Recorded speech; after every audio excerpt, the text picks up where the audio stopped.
Друзья, всем привет! Как обычно, по понедельникам Найза Дай подкаст в расширенном составе. Нурбек Карбала, глава Лиги Найза, Сула, наш боец, Кейзет, Тидар, Сарбас, подкаст. В прошлый раз мы пропустили, да, понедельник? И у нас вышел... У нас был турнир во же. вторник, нет, у нас во вторник вышел... Разбор полетов. Праздник был, а во вторник у нас вышел материал, который мы отснимем после ивента, да? Разбор полетов был, да, после турнира, Найза 62. Это не Найза Дай же. То есть мы должны извиниться у зрителей, потому что, возможно, в понедельник они ждали тебя двух лысых и двух волосатых. Так что, кешерим сремс. Знаешь, я думаю, что ладно, были зрители, которые ждали уже 3 лысых, потому что Сула же поспорил на 62-м турнире с Марсом. Знаешь, почему не ждали? Потому что реально за ужаса, наверное, больше болели в Казахстане. Сейчас самый прикол, мне знаешь, в комментариях что пишут? Ну и что ты, балабол, что ли? Что не побрил голову? Я не понял, вы о чем? Реально, клянусь, так парочка, минимум комментариев было. Можно чуть такой небольшой анонс? Друзья, сейчас мы начнем, будет очень много чего интересного. Мы расскажем про прошедшие турниры, про откровенное интервью Муратбека Касымбая после победы над Брандау. Мы расскажем про наши предстоящие реалити и поединки, которые пойдут 27 июля в Актау. Но прежде мы вас просим подписаться, написать комментарий, какой положительный или отрицательный, смотрите сами. И нажать лайк или дизлайк. Спасибо. Мы работаем для вас. Это точно. Я думаю, что стоит начать, наверное, с больших боев, которые прошли в Казахстане. Это, во-первых, бой Муратбека Касымбая, Дамира Исмагулова и Марии Агаповой. Это прям то, что за пределами Лиги Найза. Потом уже плавно перейдем к нашей лиге и расскажем и про нее. Давайте с UFC начнем. Очередной турнир UFC. Выступала Мария Агапова. Скорее всего, ее последний бой. Кто смотрел? Я посмотрел только, как ее задушили, как она судорожно выплевывала капу. У нее вообще вот по этому бою бывает такое, я не знаю, мне кажется, что это связано с тем, что как раз бойцы растренированы, они выходят с новой капой на бои. Меня всегда это удивляло. У тебя есть куча времени взять себе капу под зубы, сделать вообще себе прям идеальную капу, в ней тренироваться, а она как вышла, она с самого начала ее высовывала. Видно было, что ей прям, как небо задевала, дискомфортно было в этой капе, и так она ее весь бой выплевывала, пыталась засунуть себе, там бой идет не так. Сколько раундов поединок был? Один раунд. Просто на протяжении вот этого одного раунда она ее то выплевывала, то вставляла себе, ее прям было неудобно. В общей сложности я помню, что Мария Агапова дралась где-то 3 раза, да? Нет, больше. У нее теперь рекорд уже... Нет, она в UFC. У нее рекорд в UFC сейчас, по-моему, 2-4. 3-1. Нет, у нее 2 победы точно. 2 победы, 2-4, да. 2-4, у нее 6 боев. 6 боев. Да, Плюс в контендере она дралась. А последние 4 проигрыша, они все подряд идут? Нет. 3 подряд. Да, она чередовала победы и поражения. Я, насколько помню, все с сабмишеном, да? По-моему, Добсон она проиграла один раз сабмишн. Я сейчас точно не вспомню. В любом случае, у нее с борьбой определенные проблемы, потому что до этого за месяц она взяла поединок на карате-комбат, они устраивали турнир по грэпплингу, и там она проиграла болевым на ногу очень быстро, даже не крутилась, просто сразу сдалась. И у нее прям очень большие проблемы с партером, а сейчас как будто бы уже и ударка тоже не та. Она просто тоже такая грустная ситуация, что на самом деле, когда она заходила в UFC, у нее очень крутой был бокс, и она прям чувствительная была, и сейчас уже такую тень уже видим от того бойца, со школы Фаниля, да? Да, они вместе тренировались в Павлодаре, я помню, да. Султан Ичеев, он однажды даже помогал, кажется, ей, что ли. Султану, брату нашему, салам алейкум большой. Он даже не однажды, они подписали в UFC же ее, помогли. Вели. Я тебе давай историю расскажу, почему вообще я как бы знаком с Марией Агаповой, как бы ее имя в UFC для меня что-то значит, по крайней мере, значило. Она первая, кто подписалась с Казахстана, гражданка. Гражданин Казахстана первый, кто подписал. Непосредственно для меня. Так уж получилось, в 2017 году Айдар Махметов и Сагындық Микеев проводили чемпионат мира по ММА в Казахстане, в Астане. Это Финкельштейн приезжал, и это, короче, самая главная организация, которая на сегодняшний день существует, это она. И мы... Айдар предложил мне тогда провести в рамках этого чемпионата мира бои Найза. И мы 3 боя провели. Ты помнишь? Кто дрался? Даурен Ермеков дрался, Шах Казах дрался и Сабит Джусупов. Вот, кстати, Сабит Джусупов там накосячил.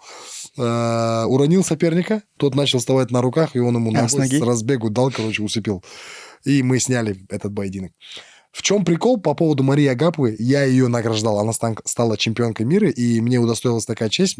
Айдар Махметов, Сагындық Микеев дали мне такую возможность наградить. А я в то время как раз-таки, это был 17-й год, я тогда, кажется, работал ну, не на руководящий, но где-то юристом или замом в управлении спортом Мангостау, и меня как бы не в этой позиции представили, а как президента Найзы, там я как бы вышел, награждал. Интересно было, и Мария Агапова тогда мне показалась такой скромной, очень хорошо боксирующей и такой, знаешь, как бы плохо говорящей такой девчонкой. Но при этом, при всем такой благодарной. И вот, если честно, в последнее время я ее не узнаю. Никто ее не узнает. Когда в Америке как бы вот как-то на нее она повлияла. Не знаю, но это хорошо или плохо. Вот, допустим, Сулы слышать это очень как бы так непривычно. Почему? Потому что он за хардкор. Он за хардкор конкретно. Он хочет, чтобы ребята матерились, показывали факт. Но тут он почему-то огорчился. Расскажи, Сула, свое мнение. Ну, тут очень много. Во-первых, у нее действительно там... Она просто не справилась, как на мой взгляд. Она же... Пара у нее была поединков в UFC, где она брала бонусы. По-моему, один. Один точно. Один точно есть. Вот я не знаю насчет второго, но в общем, что-то такое было. И она, по-моему, вот с этой вот мелкой славой и, так скажем, относительно небольшими деньгами, она просто не справилась в своем возрасте. Деньги быстро закончились, а вот... Бонус имеешь в виду? Да. Ну, конечно, он давно закончился. Быстро закончилось, но я как понял то, что она в тот момент почувствовала, что здесь с Казахстаном ее вообще больше ничего не связывает. Пошли вы все, короче, на X, Y и краткое. А она, когда послала, она всех казахов послала? Что ли? Она очень... Там, смотри, какая история была. Это было? Я просто дополнил. Просто люди, которые помогли ей попасть в UFC. Ты, право, старую информацию Да. говоришь? Ну, это уже прошло, мы все уже... Ну, просто я к тому, что не то, Ладно, чтобы она человек послала, она, ну, именно прям Казахстан, она хорошо относится, она, наоборот, пишет, что, типа, спасибо за поддержку, она сейчас на этот бой, ей негде было жить. Это такая история, что вот бой, который она провела в UFC, у нее там какие-то дикие истории о том, что ее хотели в какое-то секс-рабство забрать, она там рассказывает, вот, негде было жить, и в итоге нашелся один из бойцов UFC, который приютил к себе ее сейчас, к этому бою, и в свой зал ее взял, потому что ее из-за многих залов уже, я так понимаю, выгоняют, у нее такое довольно асоциальное какое-то поведение, вот, у нее есть ментальные какие-то проблемы серьезные, и она, да, действительно, она типа неблагодарна людям, которые ей помогают, вот, но при этом тоже, чтобы тоже так плохо не звучало, что она там казахстанцев посылала, такого не было. Да. То есть Я против не про Казахстана это она не говорю. говорила. Я говорю, в общем, то, что она сначала просит деньги, Да, это так. просит деньги, а потом вот после крайней ее победы я вижу у нее пост, где она показывает средний палец. Давай вот так сделаем. И я вообще не понял, что... У нее проблемы ментальные серьезные. У нее, это то есть, вот я 100%. говорю, она с чем-то не может... Сула, самое главное, ты же внимание на это обратил? Если бы она факт не показала, скорее всего, ты об этом не узнал, что она дралась. Но важно то, что это, скорее всего, ее Как последний ты узнал, бой. что она дралась? Последний. Я Ну, в смотрел UFC этот точно. бой, я ждал его. Знаешь, я его вообще я вот анонсировал. что думаю. Если проблема там в проживании, куда-то в секс, какое-то рабство попадает и так далее, и так далее, я думаю, нужно возвращаться домой.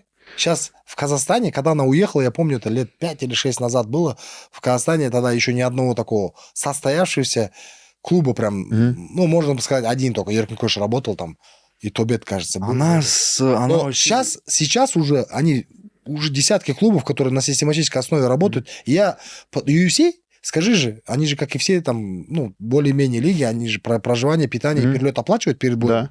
Так что мы видим же прогресс, который произошел там в Америке, да, за 5 лет там. Ну, регресс Да. с ней, в смысле. Скорее всего, да. Регресс. Скорее всего, регресс. Ну, туда приди, если у тебя изначально там твоя сильная сторона была ударка, а Казахстан это она- лучшая школа бокса мира, ну, третье Мне место. кажется, знаешь, это та ситуация, когда она... Ну, ей на бои пофигу. Она уже сделала там несколько, у нее было постов, пару лет назад точно, где она по нашей государственной системе, по всему прошлась. Она прям конкретно, зачем мне это Казахстан, здесь вообще никто меня не это, 5-е, 20-е, и она эту тему замутила. У нее когда были проблемы, я даже у себя делал видео, говорил, ребята, с нашей девочкой там проблема, она первая, кто заключил контракт с UFC. У нее там, давайте, кто может, вот номер карты, закидывайте ей лаве. Я помню. Я ей такой, потом это наш брат, дядя Расул, да? Да. Я ему звонил. Я говорю, дядя Расул, ну вы видите там, он говорит, блин, она, говорит, слишком сильно плохих, в общем, конфликт у нее с Султаном Ичиевым. Не могу, я говорю, ну хотя бы как-то, она же наша своя. И вот после этого там, я просто не могу раскрывать все карты. Но она сожгла мосты. Это, да, известная Она история. сожгла мосты. Она вот эти татуировки все там сделала, да? Она сейчас Нет, потом начала татуировки у неё работать были ещё. тату-мастером или что, Ну, короче. у нее на груди прям... Она как там были. это все Как- делала. И у нее еще в Казахстане просто была же история, Мне кажется, в когда... Казахстане не был. Там было, знаешь как, она приехала, вот как раз Султан, он же открыл в Павлодаре клуб «Ахмат», и Ахмат, она поехала на сборы в «Ахмат», и оттуда были довольно забавные фотографии, что девушка с туннелями, короче, с татуировками в клубе «Ахмат» тренируется, вот необычно достаточно выглядела. А, Ей, если она хочет вообще дальше что-то в этой теме, это вот яркий пример того, что талант вообще ничего не стоит. Это Мария Агапова. Кстати, хорошая история, да. Я вот полностью Прям согласен. вот, если она хочет, она должна взяться. А мне кажется, Америка нельзя... страна возможностей. Ну, у нее явно какие-то сейчас проблемы ментальные, это Я точно. думаю, у нее проблемы только со своей башкой. Больше Ну никаких да, это и есть проблем ментальные нету проблемы. Вообще. Не, это есть Ну, ментальные красиво проблемы. звучит ментальная Их- проблема, но на самом деле это у тебя проблема с самой собой. Приди Не, в но она себя. сама... Это на самом деле такой недооцененный момент, что типа проблемы с головой и так далее, но когда человек там ментально недееспособен, он и в обычной жизни ничего не может нормально сделать. Вот в этом вся проблема. У нее И- жилья нету, то есть она же, типа, условно бомжует, то есть, ну, у нее все плохо, честно будем говорить, но при этом, мне кажется, ей на бою уже пофигу. Ей хочется вот жить, как-то скитаться, не знаю, в США, как будто бы работать там татуировщиком, слушать там, не знаю, техно, Знаю. музыку. Честно сказать, Ну, короче, она разочарование. хочет выбрать Мария другой путь, да? Агапова чисто мое личное прям разочарование. Она, знаешь, мне напоминает кого сильно? Александра Емельяненко, вот я просто думаю, с кем сравнить. Тоже супер, на самом деле, человек, которому прям было дано все, очень там быстрые зато руки. он мосты не жег с родиной. Ну, у него точно сожженный мост есть, типа, с братом, поэтому... да, то есть он там тоже примерно аналогия накосячил. Он не раз сжигал, мне кажется. Да, да, просто... И заново пытался строить. По поводу брата, они же как раз с Фанилем Рафиковым были прям близкими в свое время, а потом вот Фаниль сейчас прям, ну, очень к ней плохо относится. Не то, что плохо, он сказал, я к ней Не, никак не отношусь. Ну, он плохо относится. Я помню, спарринг-партнером фамилия была одно время, да? Да. Готовились они к боям. И знаешь, кто ее победы тренер? были шикарные. Нет, это правда. Да? Он помогал. А знаешь, кто ее тренер? Да. Диас Серенгаипов, чемпион Лиги Найза. Он ее Ничего себе. очень Диас долго... Смотри, смотри, да, вот Чемпион, да? как, насколько все связано, смотри. Фаниль наш чемпион, он Подожди, в одном Диас зале. чемпион. Диас Ерингаипов наш чемпион, он ее Серьезно? тренер. Да, серьезно. Я награждал ее в 2017 году. кажется. Сула ей деньги собирал. Да. ей Я деньги смотрел ее собирал. бои. Сула, да, деньги собирал. А у меня тоже была история с ней. Я, короче, пытался тоже ей помочь, когда у нее были проблемы. Я нашел спонсоров, кто может поддержать ее. Ее хотели подписать в команду. Я не буду сейчас уже там раскрывать, в какую, наверное, это секретная информация. И у нее был менеджер, который тоже ей помогал и деньги у нее тратил. И он мне позвонил, говорит, зачем ты, типа, влезаешь? А она мне сказала, у меня никого нет, ни менеджера, никого. Мне нужна помощь. Он говорит, я же, Сергей? типа... Ну, не... Я знаю ее, я с ним общался. Короче, суть в том, что... Просто суть в том, что... Сергей Пенкин. Короче, Мария, если ты нас видишь, не обращай, Хорош не уже. обращай внимания. Обращай, не в том-то обращай и надо внимания обращать. на все сказанное выше, ну, про ментальность. Возьми за ум. Если ты надумаешь вернуться, я думаю, тебя много кто поддержит в Казахстане, так что если у тебя там совсем все плохо, приезжай домой. Ты- А вы бы дали ей бой в Назе? Ну, я думаю, что Почему бы не и нет? проблема. Ну, Почему бы? я думаю, что после гонораров UFC она бы тоже бы сказала, давайте мне тогда еще 20 А какие плюс. гонорары UFC? Ну, она точно заходила как там 17 Есть- плюс 17, что-нибудь такое. Да нет, ты что? Я Она уверен, в что- то время заходили все... Ну, 14 плюс 14 минимум. Нет, ты что? Нет. Нет, но она... В то время первые бои... 7, что-то Нет, 5 плюс 5 никто в 7 UFC плюс давно 7, не по-моему, платит. было, или Вот 8 в то время, плюс 8. вот в то время как раз-таки 7 плюс 7, 12 Что-то плюс такое 12, было. такая сумма была. Не знаю, 12 плюс 12 я готов, 7 плюс 7, мне кажется, очень давно уже не Ну, платят. Не вот это ее... Мы начали вот за этими гонорарами следить как раз-таки, когда она пошла туда. Шавкат, когда это в то время. Сейчас просто уже такого нет, сейчас даже минималка у них. Ну, До этого мы знали только, 12 сколько там минималка. платят этим, ну, за серьезные поединки. А вот такие рядовые, сколько получают, мы даже не знали, у нас ни одного не было. короче, да, и у нее все равно, блин, и хочется вот, правда что-то хорошее пожелать, я просто не совсем понимаю, как теперь... Она вот с так- нашим флагом выходит, вообще красава в этом плане, но Я же про это говорю. Как ей решить? числа не хватает, честно Никто скажу. же ее гражданство не лишил, и она не отказалась. Она получила грин-карту, кстати. Она наша соотечественница. Вот она еще получила карту, она начала опять Сула. говорить про Казахстан. Хоть Блин. какой бы национальности она ни была, хоть как бы она там как бы не проигрывала, я считаю, что она наш человек, мы должны ее поддержать. Исула, много людей, казахстанцев, кто получает грин-карт, я уверен, там, типа, говорят точно так же, потому что они уже там, они далеко. Не, при этом, при всем, любовь, наверное, не теряется. Не, любовь не теряется, но там есть... Мы сейчас говорим конкретно о конкретном человеке, о Марии Агапове. Я понимаю, что да. Брат. Короче, я никогда не слышал, чтобы она именно плохо говорила про Казахстан. Говорила, брат, она. не Ё-моё, знаю. она Ну когда ладно, эту грин-карту получила, она тоже там написала, блин, столько это самое, ну, и думаешь, ну... Да, и просто вот интересно, что с ней теперь будет, и по-человечески мне чуть ее Всё в жалко, её руках, конечно. все в ее руках. Может быть, наверняка она достигла уже дна, уже ниже нету, все, пора идти наверх. Вот, Маша, Мария, если ты сможешь, все, ниже уже некуда. Вася, уже иди вверх теперь, ползи вверх. Там была тоже последняя по этой теме история про то, что, по-моему, с Вести KZ или откуда-то у нее брали же комментарий, и как раз написали о том, что она типа лечилась в какой-то момент на препаратах, и она в интервью у Шатайки потом сказала, ну, очень жесткие вещи про человека, который эту информацию раскрыл, она говорит, чтоб ты сдохла, там, ну, так, короче, такое. У нее точно чуть-чуть есть траблы, и хорошо бы, чтобы она смогла их как-то закрыть, не знаю как. Вот, здоровья тебе, Мария. Вот Сула, если она приедет в Казахстан и Так. скажет, давай я с автором канала «Наш боец» стану. Ну, вот вы вдвоем будете передачу вести. Ну, я думаю, если я с ней никогда близко не общался, ну, почему бы не попробовать? Я просто к чему говорю, мы же все вокруг этой индустрии, и в итоге там боец, который там ярко себя может преподнести, говорить что-то, ну, говорящий боец, да? Тем более девушка, которая тем более была в UFC. Если ты говоришь, контракт заканчивается, ей же надо продолжать хотя бы в медиа, как бы зарабатывать, монетизировать то, что есть, как говорится, да? И Я сначала щас надо смотрю, разобраться с самой собой, это прям... Не, ну, видно. ну, если вдруг я там, ну, мы договоримся, чтобы мы вместе работали, как ты на это смотришь? Со мной прям? Да. Ну, ради бога, ты со мной можешь любого поставить, даже Джеки Чана. Я просто к чему говорю, ну, сейчас очень важно же это. Ладно, про Марию все? Да, давайте про UFC, я не знаю, есть ли что-то сказать, в принципе, Они все, там... вот UFC это Мария, а там остальные, что там, Нама Нюнис, который никто не видел с нас, там, и Салихова, Панзи. Там был, знаешь, прикольный момент, быстро тоже скажу, по поводу Роуз Намаюнас и Кортес. Там был два момента. бой, кстати, был. Да, хороший бой женский. Смотрел, прям Там с два прикольных удовольствием. момента. Первое, то, что на взвешивании Кортес пришлось отрезать волосы, Да, и просто да. тоже думаешь, когда, вот, знаешь, смотришь бойцов. И она еще в руках, зачем она их держала? А это потом уж для фото. Да, для Это фото. для фото. Она Ну, это сначала как- взвесилась. Это контент. Она взвесилась голой, и потом уже держал волос. И просто прикольно, что, знаешь, немногие мужчины даже вот идут, знаешь, вес типа не делают, у нас же тоже в лиге, да, такое бывает, что кто-то не делает вес, и забивают такие, ну и пусть будет. А вот девушка красивая, типа свою красоту ради боя срезала. Жертвуют. Да, это вот просто, ну, на мой взгляд, такой поступок. Чайно, я думаю, Дано это оценил после. Кстати, Кортес проиграла же, она, Мария Агапова проиграла на контендер-шоу именно Кортес. Прикольно еще, что она в бою, она с накладными ресницами дралась. А, вот это можно обсудить. Я видел, как она улетела. Это я жене показал. Я говорю, что, прям ресница столько весит, что вот так летит? Она говорит, да, она тяжелая бывает после того, как ее наносят, там, эту тушь. И вот, знаешь, Глаж. такие моменты реально, я вот как мужчина такой думаю, сколько я всего не понимаю в мире, да, ну, в женском мире. Для меня все просто девушки все такие красивые какие-то. А потом такой видишь, у них ресницы отлетают. Не по себе становится.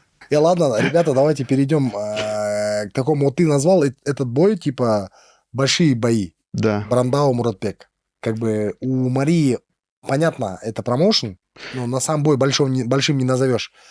Мне кажется, просто, ну, я объясню свою мысль. Очень круто для Казахстана, когда, ну, выходят за пределы Казахстана бои. Обсуждаются, да? Да, Ну, всё, это я- важно для бойцов. То есть в UFC Агапу обсуждают, хардкор все равно. Как бы, типа, мы там не относились негативно к тому, что там генерирует хардкор, при этом глупо отрицать какое-то влияние на... Вообще нет. Сферу. Я свое мнение тебе высказывал, даже когда вчера был в Москве, я говорил, что на интервью «Не диванный эксперт», кстати... А расскажи про поездку вообще. Москву? Да, интересно. Ну, да, встретили очень круто. Камиль Гаджиев постарался. А какую тему обсуждали там? Я видел, были Это все... подкаст Парни, «Не давайте диванный- не перейдем диван- на «Издай Да. подкаст Джигитера». Мы сейчас куда-то уходим. Не, Нурбек в Сейчас Москву он, ездил. говорит, убегает же скоро. «Не диванные эксперты». А, серьезно? Подкаст называется. Мгм. В подкасте были, ну, те, кто были, это, получается, Камиль Даня Регбист был, я, Даня Регбист, Амиран Сардаров. И Амиран... Вот, кстати, Амиран Сардаром познакомился. Очень такой скромный, мудрый и такой эрудированный человек, очень грамотно говорит. Я почему-то всегда думал... Ну, первый раз же его вижу. Он же начинал с этими. Битва за хайп он делал. Не, я понял. Он же начинал вот этими... с нашими вот этими друзьями Тарасовыми. Да, да. И, допустим, ну, уровень Тарасова, ну, при всем моем уважении, знаю, там, я имею в виду в плане эрудированности совсем другой, да, он поет там и так далее, но тот А парень... ты про Корнея именно. Да, а тот парень...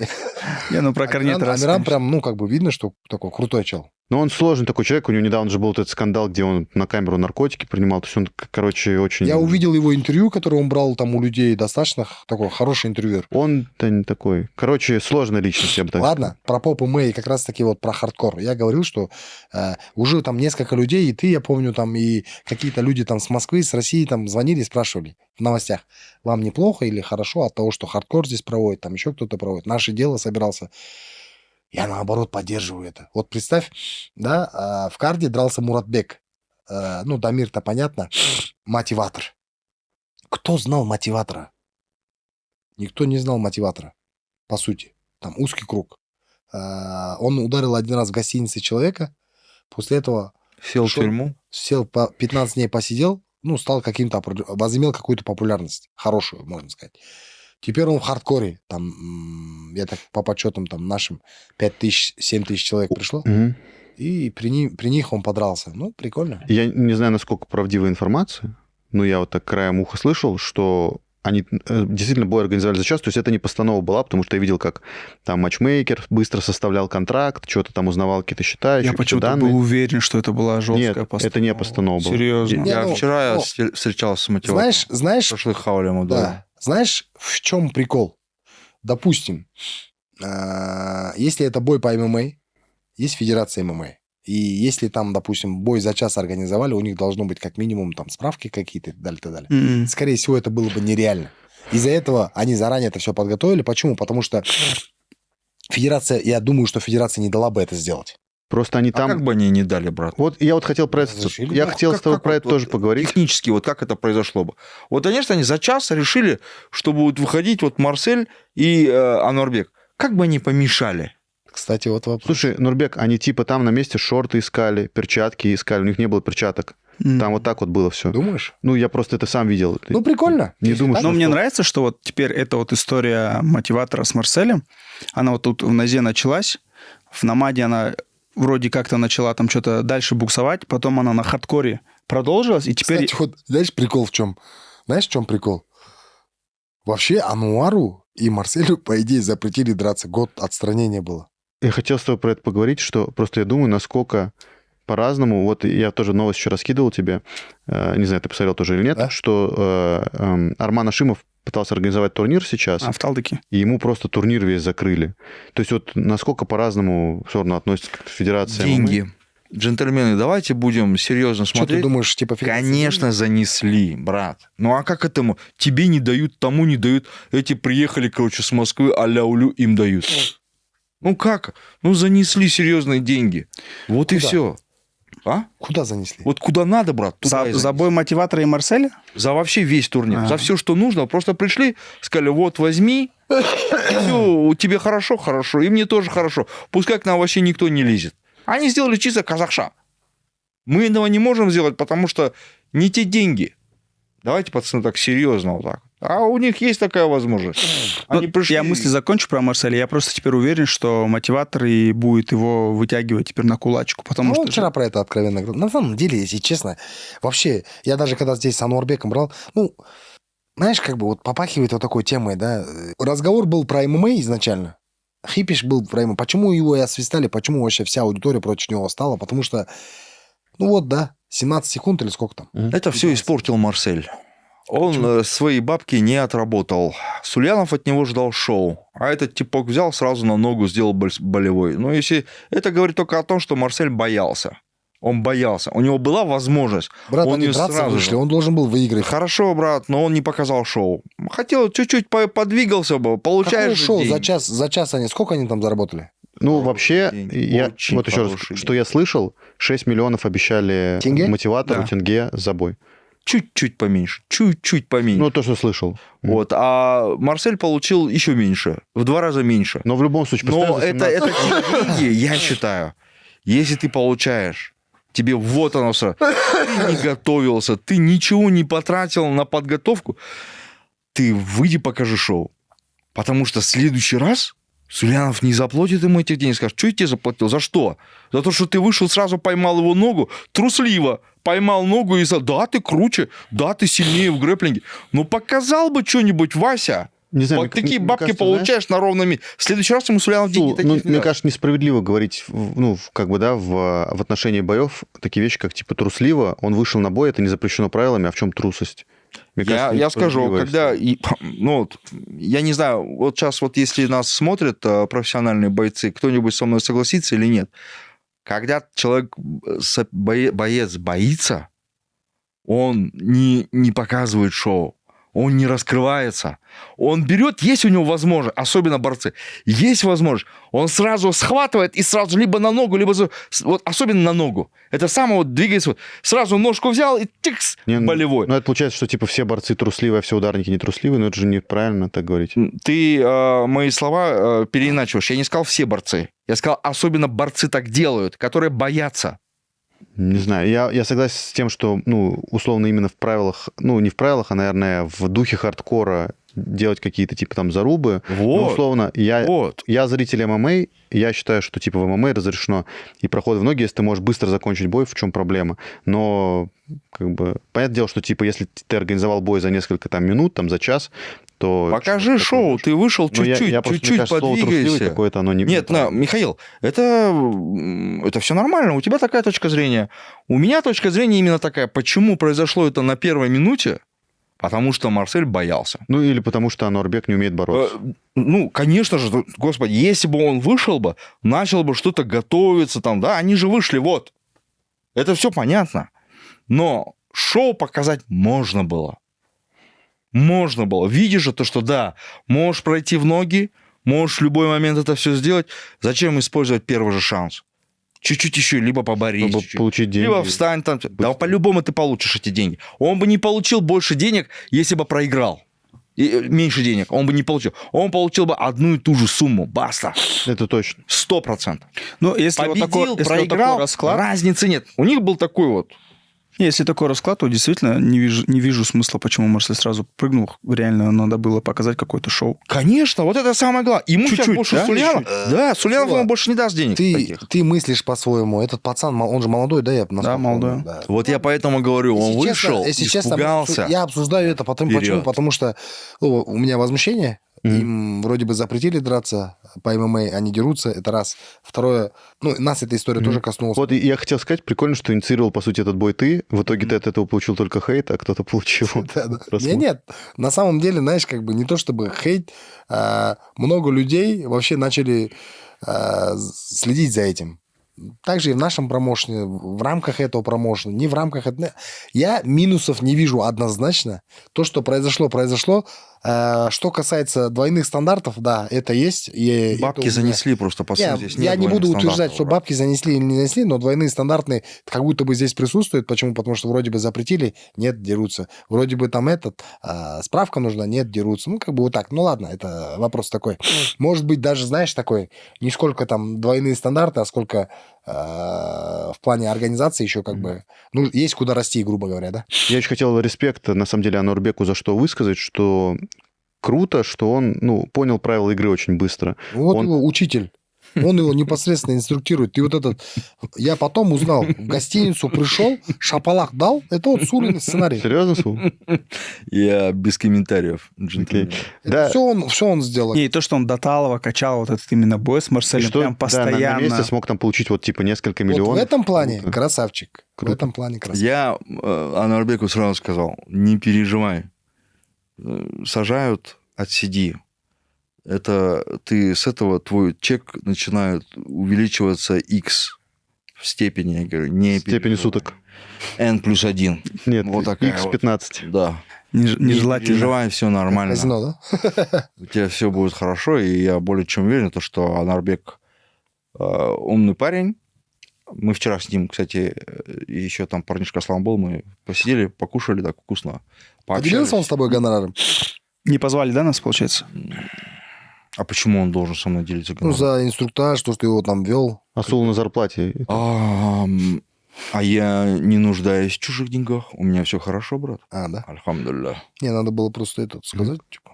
Кстати, Сула, а мне кажется, тоже важный вопрос. Шутал. Ты почему не пошел на хардкор? Тебя же не был, да? Я просто не видел. Слушай, знаешь, я тебе скажу так, почему я не пошел на хардкор? Вот все-таки какая-то моя сентиментальность, может быть. Мне так не понравилось то, что вот эта вот ситуация, когда вот это животное пнуло девушку. М. И я в этом вижу, конечно же, сценарий. И мне это прям... Здесь я себя переступить не смог. Я после этого посмотрел всего лишь 2 поединка, и все. Дамира и Муратбека. СМБ. Марселя и мотиватор не смотрел? Ну, я в конце там эту глянул. Ну, грубо говоря, увидел Там вот 15 секунд. Да, и все. Концовку. И всё, да. Все, понятно. Я думаю, что стоит обсудить. Дамир, Климов, ну, в принципе... Сейчас, а можно еще тоже тему? Офигенный Мне бой, кажется, Дамир интересно. Климов, супер Сейчас, было. мне тоже кажется, что это интересная тема. Я вот на своем веку как будто бы первый раз увидел, чтобы казахские болельщики хейтили казахского бойца. Потому что там... смотри, Где? Вот Ануарбека, его реально фукали. Я просто такого не помню. Вот, братан, такой боев. потому что там большинство зрителей, большинство было не болельщики ММА. Они вообще просто не понимали, что происходит. А кто такие? Я просто открыл Инстаграм, я смотрю, кто туда идет, кто себя в сторис снимает. Вообще девчонки какие-то мои знакомые. То есть я вижу, я их сколько раз тянул вот на турнир, они никогда не ходили. И я вижу, что они туда пошли. И их знакомые. То есть там была здесь, публика, наверное, другая была публика. Не, ну на Совсем. самом деле, почему ты говоришь, что они типа освистали и это? В чем твое возмущение? Я считаю- Не, у меня возмущения никакого нет, просто я думаю, что это Ну, первый... удивление. Я считаю, что это достаточно такая закономерная ситуация, исходя из того, что Анурбек много говорил, Мгм. но не сделал. Если лояльную какую-то выбирать аудиторию, казахские болельщики очень лояльные к своим бойцам. И я вот говорю, я первый раз такой Это видел. не та была аудитория, братан. Абсолютно. Ярые Это не та была, фанаты, которая пишет комментарии, это были не они. Однозначно это не они. 100%. Он их знает. Сула, и тоже тогда разовьем, просто интересная же тема. А вот ты сказал, что были какие-то вот девушки, которых ты знаешь, которые не относятся к ММА, а ты не спрашивал их, почему вы пошли на хардкор, например, почему вы Мне не не ходили? надо их спрашивать, я примерно знаю, почему не Можешь надо. объяснить? Там была туса, короче, модно, интересно. Там на слуху. Вот, пошли. Мне кажется, они пошли, во-первых, за громкими именами, типа Муратбек, Касымбай. Да. Нет, И пойти, они не и знают посмотреть. эти имена. Они их не знают. Типа на бренд пошли. Они да? абсолютно не Ну, знают. или Вот, на они бренд пошли на пошли. бренд. Может быть. Вот, но вот Муратбек Хасамбай, Дамир Исмагул, они никого не знают. Братан. Они не знают, кто такой, даже вот прям серьезные звезды, они не знают их. Это, так скажем, очень интересный это променад. Вот. Знаешь, там вечерний. Выйти, короче, культурно отдохнуть. Вот это было. На Это самом- все равно что-то в новинку же, да, когда хардкор сюда приезжает, ты так думаешь, о, хардкор приехал. Типа такого. Ну, Нурбек, а вот ты, ну, не знаю, не переживаешь, что тоже все равно какую-то часть аудитории теряешь? Просто, ну, круто, что там, условно, те, кто Я следят бы за ММА... переживал бы, если бы, знаешь, как было бы, в одном и том же городе мы делали бы почти ежемесячно турниры. Я бы тогда переживал. Ну, как переживал? Я бы тогда предпринимал что-то бы. На самом деле, что произошло? Хардкор пришел. Я тебе и в прошлом году это говорил, когда они пришли. У них медийка большая, у них возможности другие. Как профессиональную лигу я ее не вижу. Почему? Потому что ряд есть моментов, и это только мое мнение, да, лично мое мнение, по моему мнению. Как промоушен, да, крутой, яркий. И, знаешь, у них же стадионных турниров не так много бывает. И вот то, что они там в Казахстане именно стадионные проводят, для меня это нравится. Почему? Потому что они, несмотря на то, что там 140 миллионов Россия, там большая, они акцентированы на Казахстане, понимают, что здесь, если там начать раскачивать, они хорошо раскачают, и у них фан-база здесь большая. Теперь смотри, что происходит. В итоге все, кто дрался в хардкоре, сейчас присутствующие, до этого, которые были, они в итоге говорят, что мы профессиональные бойцы. То есть никто не говорит даже, как раньше, типа, попы мы... У нас вот как раз-таки там на подкасте это обсуждалось. И когда люди там связывают себя там с ММАщиками, они хотят быть профессиональными бойцами. Они уже, попы мы как бы так избегают, да, грубо говоря. Помнишь, когда в прошлом году хардкор здесь был, там все бойцы кричали, не, это не поп-ММА лига, это настоящая профессиональная лига, как бы. Ну, это о чем говорит? О том внутреннем дискомфорте, когда там его связывают с поп-ММА, и он говорит, не-не, я же не в поп-ММА дерусь, я нормально. А самая основная причина, почему все там дерутся, по крайней мере, вчера у нас на ивенте, да, там, ну, последний, потому что хорошие гонорары, вот и все. Кстати, я такой хабар слышал, не знаю, насколько это правда.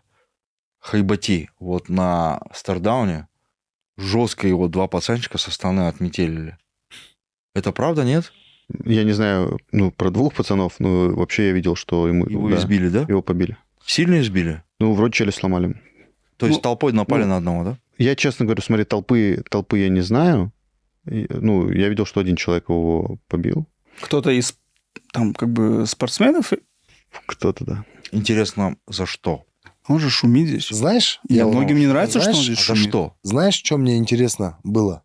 Я слышал про это, ну, как бы даже мельком видео увидел, как Это его, же видео есть. как его побили, да. Но Серьезно? я не дам, А показать можешь? не покажу. Почему? Покажу, но не Покажи, дам. просто покажи. Не надо мне давать. Смотри, Хайбати реально бесстрашный человек. Я с ним встретился в аэропорту Москвы. Я ему сказал, ты куда едешь? Знаешь? Он говорит, я знаю. Говорит, еще знаешь такой спорт? Вообще, вот, ну, чтобы зритель понимал, он вообще другой без камеры. Он уважительный, у него чувство вот это, знаешь, как бы субординации, уважения, какой-то определенной культуры. Вообще другой пацан.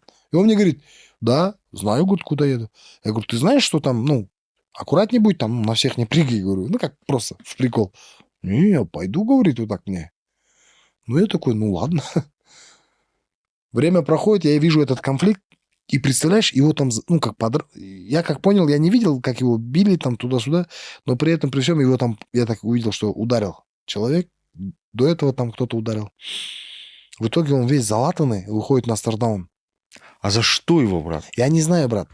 Я тебе что говорю, что в итоге он вышел весь зашитый, пошитый, там, приклеенный. Собаками всех назвал. Этот Настердаун. Ну, это же надо, да? То есть он, знаешь, как бы, он боец реально. Шоу must go on. А? Ну, шоу должно продолжаться. Да. Не, ну, он не отчаялся даже, брат. Он даже не испугался, он встал и пошел дальше. Вот в этом плане. Но на турнир, кстати, он, наверное, и правильно не приехал, потому что мне кажется, что могли бы тоже опять возникнуть какие-то Да, мне проблемы. кажется, вопрос не в турнире, не в том, что там он там чего-то боялся. Скорее всего, если ты говоришь, челюсть сломался, он заживал. Ну и с точки зрения безопасности все равно, мне кажется, правильно, что не приехал. Или потому ему что- сказали, не приходи, и все. А так они же хотели точно, чтобы он в конце тоже там вышел с Касымбаем, типа сделал какой-нибудь face-to-face. Хардкор бы только от этого выиграл. Поэтому... Хардкор, если раскрутит тот факт, что его здесь по башке ему насыщали, если правильно это все преподнести, он тоже нормально с этого В срубит. принципе, у них там операторы были, их точно. Поэтому, может быть, действительно потом это всплывет история. Хардкоровские операторы там были. То есть это вот прилюдно, короче, вот так вот. То есть если он никого не оскорбил, если Нет, смотри, я не... он сам первый не прыгнул, то есть все, что я видел в интернете, я не видел оскорблений. Я видел своего рода, я видел шоу, но оскорблений ни моей нации, ни моего государства, ни каких-то, допустим, вот вы там казахи, я такого не видел. Конкретно, может быть, он на кого-то наехал, кого-то предупредил. И этот кто-то мог бы прийти к нему и сказать, слушай, а что ты там про меня говорил? Но другой человек, я считаю, что это, конечно же, не делает вообще нас как Конечно, людей цивилизованными. хотелось бы, чтобы этого не было в любом случае. Да, Кто бы ни бить приехал, никого нельзя. я за то. Но произошло то, что произошло. Кто виноват, кто прав, я не знаю. На самом деле всю суть этого хипиша я не видел. Видел только кусочек. Спросил у людей. Они сказали, вот за это, за это. А за что? Ну, я не хочу про это говорить. Почему, брат? Ну, Ну, скажи, ты мне потом... Я потом... Ну, хорошо. Это стоило этого? Вот так тебе вопрос. А как я могу сказать? Вот по мне, Да. вообще не стоило бы ничего. Даже идти туда. Нет, А. я тебя не спрашиваю идти Нурбек, туда. ты мог ответить, Я хочешь тебя драться, спрашиваю, дерись брат, в клетке. Его то, что Вот его я к этому- избили, я то, к что этому- избили. Вот, Я к это- этому, вот у меня, брат, миссия другая, принципы другие. Я же тебе про это говорю. Вот по мне, не то чтобы там драться, по мне туда идти даже не надо было. Вот так. А для кого-то это, ну, нормально. Ну, как бы вот так. У нас-то принцип, ты же знаешь, лозунг есть. Хочешь драться, дерись в клетке. Ты не Так, ответил на мой вопрос, брат, какой? который я тебе задал. Стоило или нет? Конечно, я тебя сейчас спрашиваю как мужчину. Как мужчину, не как функционера. Я тебя спрашиваю как мужика. Слушай, вот он действительно наговорил настолько, чтобы его можно было несколько человек там взять и избить. У тебя в За жизни... это можно было Не, подожди, предъявить? у тебя в жизни много ситуаций? 62 года, братан, у меня всего в жизни было Вот я тебе вау. говорю, вот у тебя в жизни много было ситуаций, когда ты сделал что-то, а потом говоришь, блин, можно было так не делать. Ну, я еще раз повторюсь, Стоп. брат. Были такие ситуации? В 62 года, брат, 60. у меня такое происходит каждый год по несколько штук. Вот я думаю, что это такой случай. С чьей стороны? Со стороны тех, кто бил. Вот, то есть не стоило этого Я делать. не сказал, что не стоило. Но я говорю, возможно, он потом пожалеет об этом. Ну, скажет, блин, надо было не делать. Как и ты сейчас. Жалеешь? Ну, ты сейчас за него говоришь, я тебе говорю, за себя. Ты за себя скажи. Я за себя говорю, что За себя. я бы. Ты так, не, я тебя не спрашиваю, пошел бы ты туда или не пошел бы. Я тебе говорю, тебе вот как мужская честь твоя была настолько сильно задета, что ты бы взял бы, короче, и допустил бы. Таких деталей я не знаю, что там было. Нет, я поэтому спрашиваю, за что там было. Таких деталей я не знаю, что там действительно за что. Я тебя поэтому, я думал, Я знаю, как так-то- конфликт произошел. Но что-то там друг другу говорили, да? И вот как раз про тебя там что-то говорили. Сула, 62 года. Туда-сюда. Они всегда про меня говорят. Вы со мной можете сделать все, что угодно. Ребята, вот со мной все, что угодно можете избить, убить, вообще изнасиловать. Но только тогда, когда меня с вами рядом не будет. А так, в мечтах, не вопрос. Вообще, что хотите там и что и делаете. Это знаешь, как в японских компаниях делают силиконовую куклу шефа, и ее можно бить. Вот, можете сделать несколько таких. Вообще прикольно, надо сделать. Твою же сделают. Ты что? Не, Сулу Твою же сделаем. сделают. Я Твою. просто буду видеть, кто ко мне как относится. Окей, давайте теперь к бою Дамира Исмагулова перейдем. Это все главный Я бой не видел, если честно. турнира. Офигенный бой. Да? Меня вообще Дамир удивил. В этот раз он меня удивил. А ты соперника знаешь? Экс-чемпион. Ну, вот ты знаешь, что он вообще Хардкор. кулачник, честно? Слушай, он хороший боец. Кулачник, который шел бороться, Да. я вообще... Он, кстати, у тренера... Ну, у Дамира-то кулачка. У Дамира очень сильный бокс. Вот Сейчас я у него расскажу. тренер. Я- Сейчас. Помимо того, что Дамир дерется, там, ну, там... Айсин. У него тренер, брат наш Айсин. Брат, если смотришь Я нас. с Дамиром Айчин. спарринговался. Айсин. Спарринговался, и то повезло мне, что я только на одной руке спарринговался, ну, передней рукой. Я там ощутил удары, знаешь, Боец такое? UFC, пацаны, что вы хотите? Не, он До прям хорошо топ-11 бьет, хорошо дошел. бьет. Ну, кстати, этот бой был показательный, что 77, это круто. бойцы UFC, мне кажется, на другом уровне. Да, конечно. Ну, Не, ну, Прям тут это вопрос в глаза не в том, бросалось. что бойцы UFC. Боец UFC может быть такой, что который там попал на пике, был, потом пришел здесь, ничего не делает. Дамир, И так мы про Брандау можем доскать, Да, получается. Дамир- Но вот, не вот. финишировал. Давайте Дамир- вот так тоже Дамир подчеркнем. очень дисциплинированный боец, он в натуре тренер. Ну, как бы я когда раньше еще видел, тренировочный процесс у него прям хороший всегда был. Но финишировать не смог. мне кажется, что наоборот, вот, ну, ты говоришь, что очень хороший бой, мне не показалось так. Мне кажется, что если для хардкора это очень хорошее приобретение, потому что они могут говорить, что у нас теперь боец UFC, который входил в топ-15 легкого веса. Думаешь, они надолго подписали его? Ну, думаю, что да, наверное. Потому что, ну, вчера он говорил, что он за титулом теперь хочет пойти хардкора.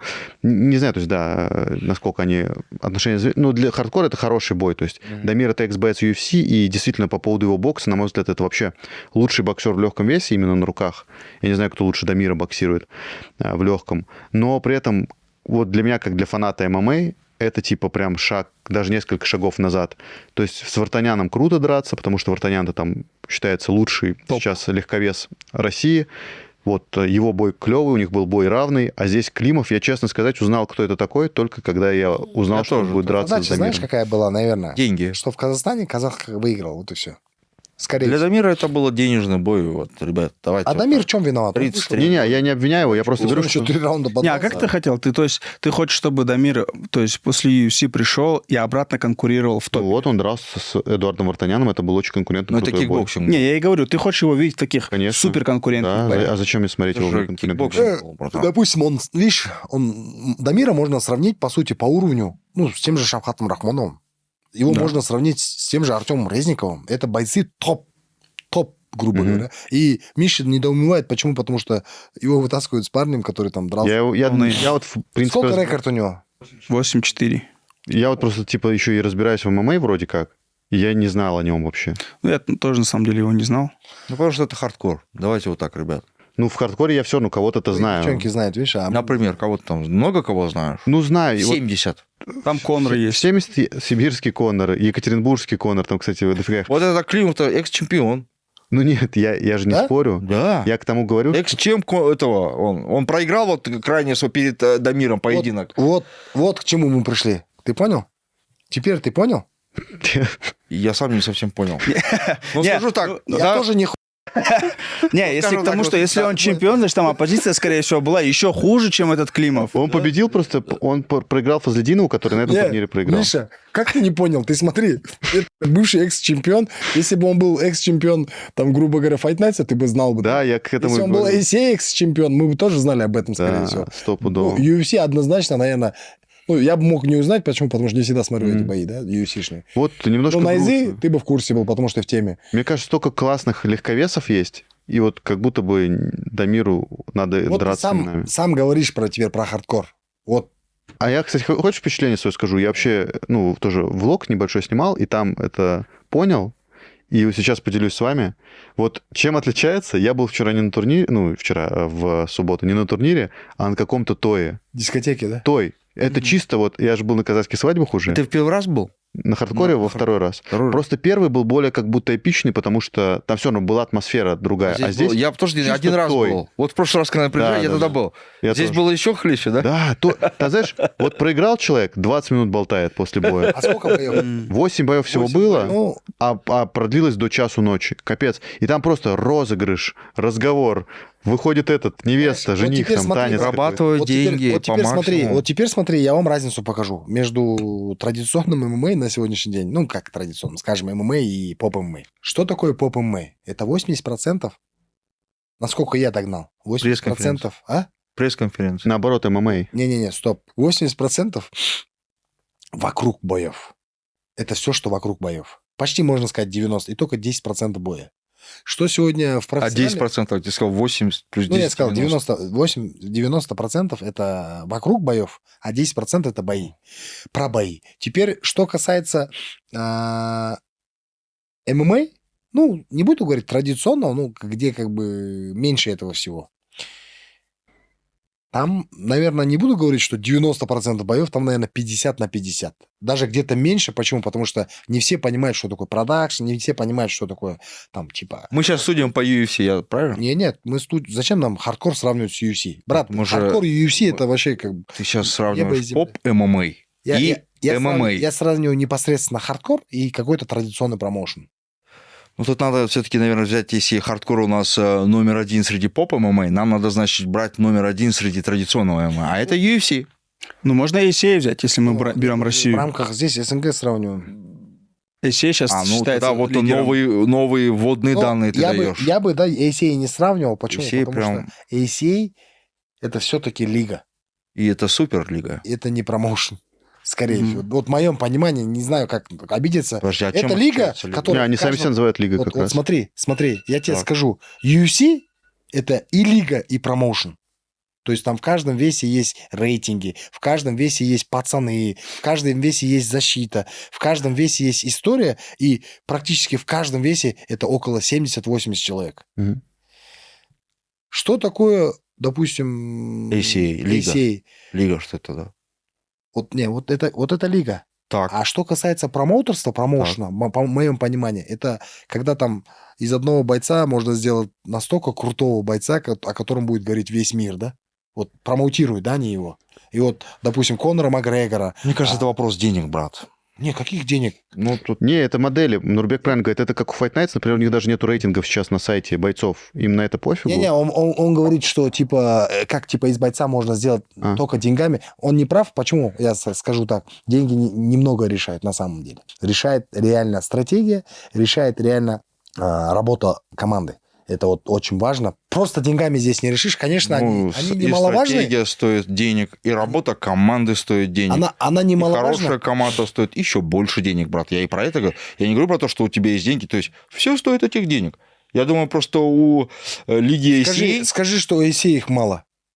Я тебе скажу, нет. Я думаю, UFC больше. Вот так тебе Ну, скажу. И они могут себе позволить гораздо серьезнее людей. Просто UFC больше зарабатывают, чем ACA. Ну, поэтому и Поэтому у них зарабатывают и денег больше. больше. То есть, ну, это одно другого не отменяет. Ну, знаешь, это не в критику, это больше, знаешь, такое сравнение, да, грубо говоря. Все же хотят там выровняться с UFC. UFC нужно понимать, что это нереально крутая мировая медиамашина большая. Поэтому надо и по ней И равняться. второе, это спортивная составляющая лига, она очень там, ну, как бы, в этом плане ей равных нету в промоушене. В лиге, наверное, в мире 2 промоушена, которые бойцам дают... Сколько ACA в году бывает?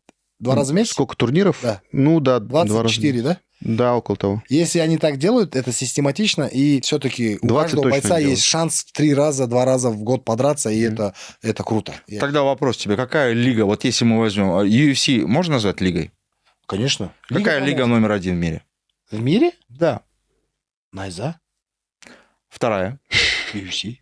Все, давайте не будем говорить про ACA. Не, а почему? Если мы берем Нет. лигу, если мы говорим с точки зрения лиги, если UFC круче ACA, ну, все. Однозначно круче. Я Вот, просто тебе почему сказал ACA?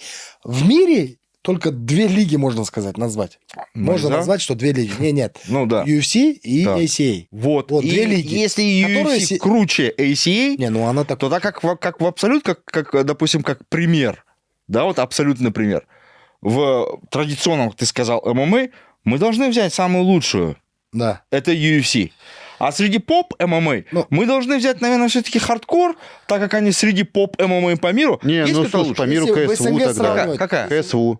Так, Они давайте собирают вот 50 тогда Если вот. в СНГ сравнивать, тогда я бы сравнил бы хардкор и ACA. ACA. Да, просто так... А вообще про что спор был? Да, просто Сула реально иногда так Тоже уводит. потерял нить. Сула красавчик. Я уже тоже хотел совсем согласиться, что он говорит, потому что уже не знаю, о чем мы говорим. Вот этот табак в прошлом, который он курил, он был тяжелый, походу. Давайте этот табак я покупал Знаешь, я вот- у вас там от ваших друзей, так что это самое. Давайте это самое. Я вот про Задамира, на самом деле, немножко даже приятно, да. И вот тоже, конечно, хочется его видеть, да, потому что он там с такой лиги пришел там и дерется с неконкурентным для себя. Но, с другой стороны, он с ними дерется, он выигрывает, он получает хороший гонорар, и как будто, ну, типа, все окей. Так нет, просто смотри, люди же... Роста не будет так. А ему зачем рост? Он уже был на вершине. бро. Куда расти? Ну, не Куда знаю, ему он расти? потеряет интерес. Потеряет к нему интерес. Нет, Он же согласен, не разговорчивый, Дамир, не согласен, он разговорчивый. интерес потеряет немного, да, но если он станет чемпионом, да, заставит. потом, условно, как Ну, Хадис да, Ибрагимов, заставит, к примеру, Михаил. какой-нибудь, да, будет ходить из лиги в лиги и забирать пояса, Хадис Ибрагимов приезжал? Нет. нет. Он написал, что он едет. А, да? Вообще, кстати, в этот раз очень мало было гостей на Звезд? хардкоре, да. Я не знаю, почему. Скоропостижный турнир такой. Он за 2 недели мы начали Скоропостижный. раскачивать его. Ну Ну, так вот. же, скоропостижно же провели. Да, да. За 2 недели, как обычно. Обычно просто говорят скоропостижный другое потом слово. Не, ну, Умер. Да. Да, давайте... как выразился бы Маяковский, Маган... Ладно. Бизнес сегодня – это напряженные звонки, документы, отчеты и бесконечные встречи. Хватит тонуть в рутине и постоянном контроле. Доброе утро, коллеги. Давайте. Дарлин – решение всех ваших забот в одном месте. От документа оборота до заключения миллионных контрактов. Дарлин – это твой цифровой офис. Управляй бизнесом из любой точки мира. Друзья, наша команда создает уникальный контент в рамках нашего промоушена. У нас происходит здесь интервью, снимаются подкасты, монтируется много-много видеоконтента. И видя, как многие из вас, которые посмотрели это видео, являются не подписчиками нашими, мы, конечно, хотим попросить вас, подпишитесь. Для вас это 5 секунд времени, даже можно сказать секунда. Но для нашей команды это очень большая награда от вас. Так что не жалейте комментариев, лайков и подписок. Ждем вас. Давайте про бой Муратбека Касымбая и Диего Брандау. Вообще, для меня вот тоже, я тебе много раз про это говорю, я понимаю, что тоже много упирается в финансы, но мне кажется, большое упущение, что у нас Муратбек не дерется, потому что он был и ведущим Лиги Найза, и ты с Персом как раз там вел переговоры, то есть Не с Персом. С вот недавно же, Да. 3 дня назад. Я просто про то, что очень хотелось бы все-таки сделать этот реванш, мне кажется, для Казахстана это один из самых громких боев, возможно. На сегодняшний день. Вот кто дерется в постсоветском пространстве, это самый дорогой боец. Самый дорогой боец. Я примерно знаю... Мне кажется, что из казахстанских бойцов с хардкора больше Тимура никто не получает. Я примерно знаю его гонорары. Это очень такие большие. Я знаю просто гонорары Артема Резникова, они тоже очень большие. Нет, я имею в виду хардкоре. А, в хардкоре, Да, окей. понятно? Мгм. Я знаю Шавхата гонорар. Хочешь скажу? А я думаю, в А постсоветском где соответствии больше чемпионат. гонорары? В хардкоре или в ИСЕ? У топовых бойцов в ICA. Ну, мы сейчас говорим уже про топовых. В ICA. В ИСЕ, то есть ты думаешь, у Артема больше, чем у Мурата? Да. Скажи в долларах. Муратбека? Не, ну не буду говорить. Нет, про топовых бойцов просто средний. Ну в среднем там у некоторых бойцов там и полтос плюс полтос есть. Брат, там больше, чем это. Вот я Сумма, чувствую, ты чё что здесь больше Там у больше сумма, Муратбека. ты что? Там, Вот я чувствую, там что сумма здесь больше, больше. там не делится бонус, там фикса больше. Вот я вот поэтому тебя спрашивал, потому в некоторых что боях, я... брат, чтобы ты понимал, фикса больше, чем 2 гонорара, которые там дают за участие, за Ты хочешь победу. сказать, что типа больше 100 тысяч долларов? Да? Да. А ты что думаешь, брат? Я Да. что-то не верю в это. Вот поэтому я был немножко удивлен, почему. Я поэтому же говорю, вот ты говоришь про Дамира, почему он там? Я говорю, деньги, братан. Не, ну это понятно, почему Дамир там. Типа, ну, реально из-за денег, да. Там именно бабки. Явно же не из-за конкуренции. Ну, хотелось бы посмотреть. Полтос плюс полтос. Ну, я к тому, что, например, в Гран-при еще плюс 200 тысяч, там, кто в Ну, Гран-при это забирает. Гран-при. Не, Это ну, Гран-при. Гран-при А так, надо типа, пройти да, еще. в принципе, а тут у за один топов- бой человеку дают. у Конечно, топов есть ребята такие будут деньги. здесь драться, брат. Ну, надо дать должное, Муратбек умеет собирать публику, умеет продавать свой бой. А там других и нет. А знаешь, там вообще как бы в промоушене также, если ты именитый, популярный, там тебе какой-то контент-план могут построить, там, ну, образно, там, пост в день. Ты это можешь передать СММщику, и особо там, ну, знаешь, ну, не убиваться за эту сумму. Твой соперник сделает все за тебя, и там твой такой пост, как этот Перейра делает, да, там, одно действие, и все этого будет хватать. Ты изначально Перейра должен быть там популярным. Сейчас вот с этой, да, вот, журналисткой. Сула до сих пор я забыть не может. Офигенная, вообще Она- просто фантастика. Снюс кидают. Я не знаю, что она там кидала, но она прям... Нина Драма. Вот он, ты ему предлагал Марию Агапову в соведущей, надо было предлагать Нину Драму. Конечно, блин. Не ту предлагал. Зачем мне вообще... Да, там будет не боец, а что-нибудь другое, да? Не про ММА там Конец. будет.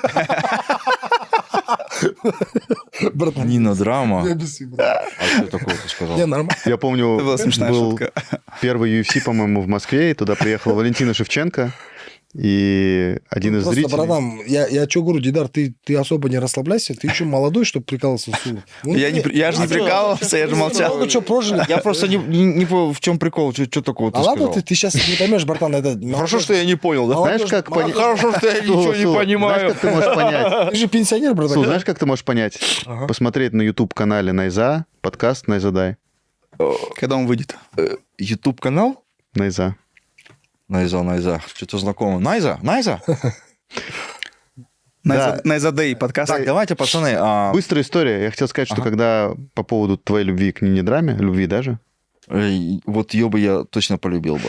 вот, Валентина Шевченко приезжала на турнир в Москве, и там можно же сдавать сессии вопросов-ответов, и мужчина вышел и говорит, типа, выйдите за меня замуж. Она что сказала? Ну, сказала, наверное, нет. Посмеялась, типа, да. Мне Конечно, в жизни повезло. Они в Перу Я- бегают уже. Познакомился с мамой Валентины Шевченко. очень тоже с ней классная знаком. женщина. Я Когда тоже. в Актау, помнишь, мы турнир делали? В Жанаузене. Не мы, а этот, ассоциация боевых. Да.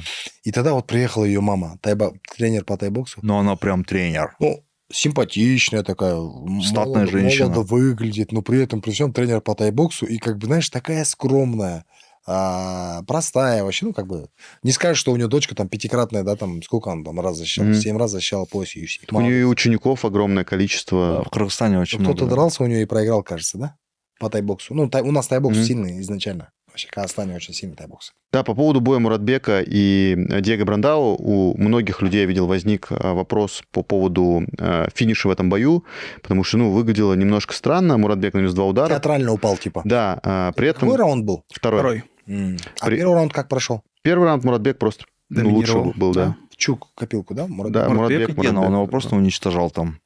Да, и в принципе потом хардкор выложили пост о том, что у него подозрение на сломанную орбитальную кость и сотрясение Я мозга. сейчас пацанам позвоню, спрошу, можно мне будет сделать анонс касаемо вот этой команды, потому что там очень такой крутой анонс есть. Команды какой, чего? Сейчас. Что это был за Все, мы будем говорить. Мы будем Брандау? говорить, что переговоры идут, короче. Я думаю, так и было все. Как было? Ну, это не Да, я постанова. знаю, да. Хорошо, а Гонорар не чего будет? Но Брандау как будто не хотел драться. Давай. Как будто. упал? Ну, Продолжим, ребята. он же ему попал с руки в глаз. Я сейчас вам всю ситуацию разъясню. Объясни. Вот какие у тебя вопросы конкретно, скажи мне? Ты хотел нам что-то объяснить, Ты нас прервал сейчас только что. Писал, я всё. вам сейчас объясню. Что касается с командой Муратбека, это Галам ТТ. Галаму ТТ предложили поучаствовать по Power да? Мгм. На Новайдовском шоу. Вот это вот. Пощечину. Где Дивнич... Не Димыч, пельмень. Пельмень. Пельмень дерется, уже выиграл там 2 боя. Один. оказывается, Один. бой. Не, у них оказывается вот так условия. Они залетают, и вот таких 2 пощечины они должны пройти. То есть одна идет типа за выход в финал, а вторая в финал. И вот это гран-при заканчивается. Я так понял, что там, если финал и за выход в финал, 4 человека собираются, и они как будто в одной весовой категории отстреливаются. У ТТ Галма была история с пельменем. В ММА Он дрался дрались. с ним в... Не ММА. ММА было. Не-не-нет. Да. Не-не-нет, была кулачка. Была кулачка, и Галаму еще давали окей. предупреждение за то, что он проходил. Да, он ноги. проходил ноги, я просто помню. Это предупреждение давали. Но Галам с ним хорошо подрался, сломал руку, тому лицо все разбил, короче, очень такой конкурентный. Пельменю никто такой бой не давал за всю историю его присутствия в кулачке. Ты запомни, пельмень не дерется в этом ВМА, он только кулачки дерется. А кто победил? По очкам отдали победу пельменю. Но там, говорят, спорное решение. Я не знаю, весь бой не смотрел, но при этом, при всем, у пельменя лицо было реально пельмень. И вообще этот бой откуда родился, помните, да?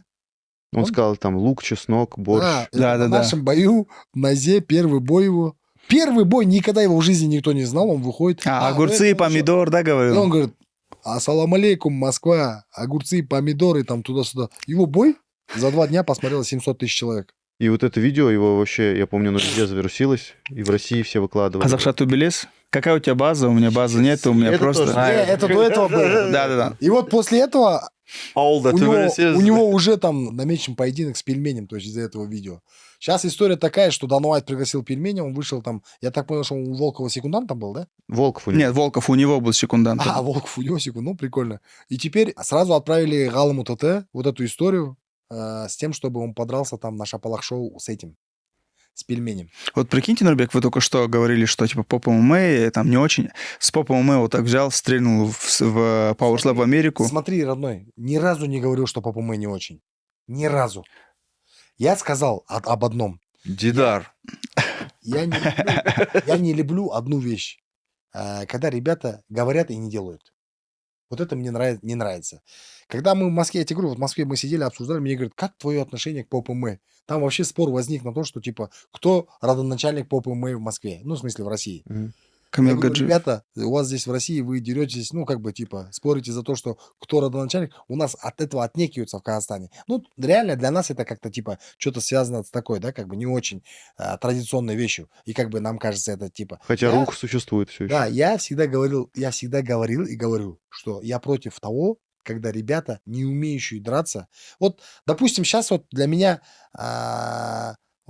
мотиватор вот так, ну, как бы, вот наговорил на полжизни, да, там, на всю жизнь, ну, а бой 15 секунд, вот, как бы, вот такие моменты, вот, если дать сейчас реванш, да, если он там подерется, там, 2-3 раунда мотиватор, да, вот тогда, наверное, спасение у мотиватора будет. Но если он опять вот так же проиграет за 15 секунд, да, тогда это уже реально статистика, и люди реально будут говорить, просто у казахов много изречений по поводу этого есть, много изречений. Я думаю, как у всех, у любой нации. Не, брат, ну, это есть. мы же сейчас говорим про Казахстан, и мы же говорим про казахстанскую аудиторию, мы не говорим сейчас про Таджикистан, или мы здесь, в Казахстане, находимся. И Ну, как здесь и Россия. люди воспринимают, знаешь, как бы, вот, көп қой андай сөздер, жаңағы абай болып, әр қадамыңды ойлап бас деген сияқты, да, то есть много таких вещей, когда там говорится про то, что там 7 раз отмерь, потом 1 раз отрежь, это вот на русском, да, там на казахском много таких изречений, разговоров по поводу того, что нельзя впереди паровоза бежать, да. И вот мне вот это не нравится. А не нравится по простой причине. Я не хочу, чтобы мой сын смотрел на кого-то там пацана, который не умеет драться, но все время говорит, что он завтра там все сделает. И в итоге даже не то, чтобы 1 удар не может нанести, да? Ну, я к тому, что... Я сейчас не к примеру мотиватора. Почему? Потому что я все-таки надеюсь, что мотиватор там в следующем бою может какую-то конкуренцию оказать. Не, потому что я здесь его сидел на интервью, записывал. Я ему говорил, ты вообще уверен, что ты сможешь с ним подраться? Он говорил, Нурбек, я уверен. И как бы вот эта уверенность мне понравилась. Будем честными, он классный бой же закатил шах казахам. Ну, вот это да. Да, Вот это да. да. То есть, ну, назвать его там, не знаю, как бы вот этим плохим словом, там, типа, то, что он за слова не Мастер отвечает, спорта нельзя. по боксу. Да. Чемпион Казахстана по боксу. Давайте вот так. То В есть боксе, это да. Не просто так, он не дядя Вася какой-нибудь там пришел, короче, ни о чем. Шах казахам. Это одно время он звездой у тебя был, нереальнейший Шах просто. казаха надо отдать должное. На тот момент он реально в очень плохой форме был. Очень плохой форме. Ну, Шах казах даже младше Ануарбека. Да. На год или на 2 Шах казах младше. Не, сейчас вопрос не в Ануарбеке, не в том, что он там плохой или хороший. Я еще раз говорю, я у него здесь спрашивал, и мне нравилось, что его, его уверенность. И я думаю, что в следующих боях там, я надеюсь, что он там конкретную конкуренцию хоть покажет ему, потому что, тут же вопрос, почему ты говоришь, вот ты сейчас спросил же, почему его хейтили. Сула тебе ответил, типа, была другая аудитория. Нет, скорее всего, не из-за этого. Скорее всего, даже казахам не понравился этот поступок. Вот Шапалак. Хотя этот Шапалак был договорной. Договорной. И Марсель, и Ануарбек договорились заранее. И он дал ему этот Шапалак. И этот Шапалак, как беспредел. Тут, видишь, это говорит о справедливости, о здравомыслии. То есть, если бы там до этого Марсель там допускал бы много, да, там, и к этому так восприняли бы. Но нет, там же вот такая ситуация была. Ладно, мы Если бы этого Шапалаха, брат, не было бы, Ануарбек бы проиграл бы, к примеру, Марселю, и получил бы $1 000 000 тенге. 100 тысяч тенге. А мне кажется, если бы этого А вот этот Шапалаха не было, так и боя бы не было бы. Даже 0 бы Не, если бы получил. Шапалаха не было, они бы подрались в Найзе просто он и все. получил почти столько, сколько ты назвал. Стоило ли оно того? Да и плевать на весь этот зал, который там учит. А они что, оплачивают его счета? Платят за его хлеб? За его детей, что ли, оплачивают там в зале сидели? Нет, конечно. Вот. И поровну. Вот тут я с Сулой и согласен, и нет. Ну, давай эту тему отпустим. Дальше у нас... Что касается Галама ТТ, я сказал. Power Slap. Да, Муратбека гонорар мы обсудили. Прям как бабки на базаре, да? Про все рассказать. Нокаут. В этом и Давайте суть же поговорим про подкаста. нокаут. В этом и суть. Не, кстати, Галам ТТ Я будет вот- первый, кто попадет на Power Slap из Казахстана. Да. Да, это такая большой... подпишется. Да, если подпишется, это будет большое достижение. Я думаю, знаешь, проблем в его подписании туда, в плане со стороны UFC или там Slap, там, я Мгм. так понял, что это Громовский занимается, да? Громовский? Или как? Громковский. Громковский. Я думаю, проблем нету. Потому что Галам действительно персонаж. Галам, у него есть история.